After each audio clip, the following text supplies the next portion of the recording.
उस दिन जैसे ही मीरा के घर पहुंची, उसके दिल को एक अजीब सी बेचैनी घेरने लगी।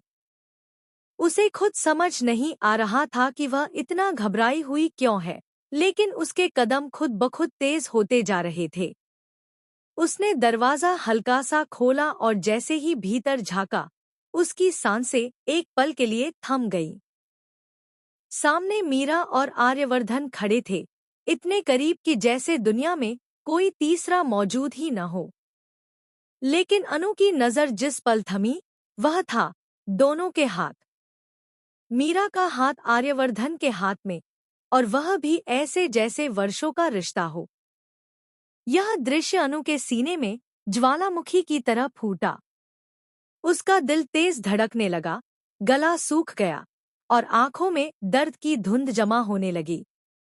वह चाहकर भी उस दृश्य से अपनी नजर हट नहीं सकी। उसी समय आर्यवर्धन ने मुड़कर देखा और अनु को खड़ा पाया। उसके चेहरे का रंग उड़ गया। वह तुरंत मीरा से पीछे हट गया, जैसे कोई चोर रंगे हाथों पकड़ा गया हो। उसने मजबूरी में हंसी लाते हुए कहा, अरे अनु, तुम यहाँ कैसे? कोई काम था क्या?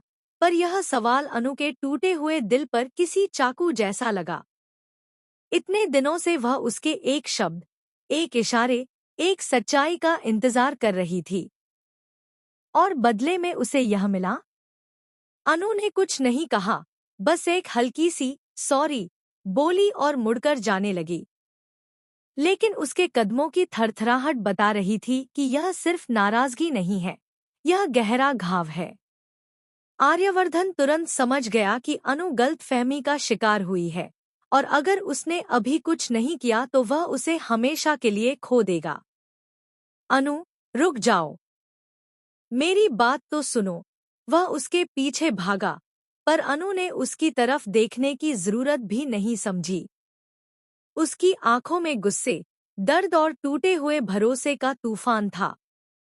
अनु, जैसा तुम सोच रही हो वैसा कुछ भी नहीं है, आर्यवर्धन ने जल्दी जल्दी कहा। लेकिन इससे पहले कि वह अपनी सफाई पूरी कर पाता, अनु अचानक रुक गई। उसने धीरे से मुड़कर उसे देखा। उसकी आंखों में दर्द और गुस्से का ऐसा मिश्रण था जो किसी तूफान को जन्म दे सकता था।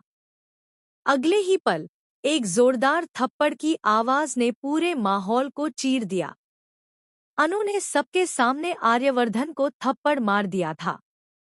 कुछ सेकंड तक ऐसा लगा जैसे हवा भी ठहर गई हो, पंछियों की आवाजें रुक गई हों, और पूरे कमरे पर किसी ने सन्नाटा गिरा दिया हो। मीरा तक पल भर के लिए अवाक रह गई। पर अनु यही ना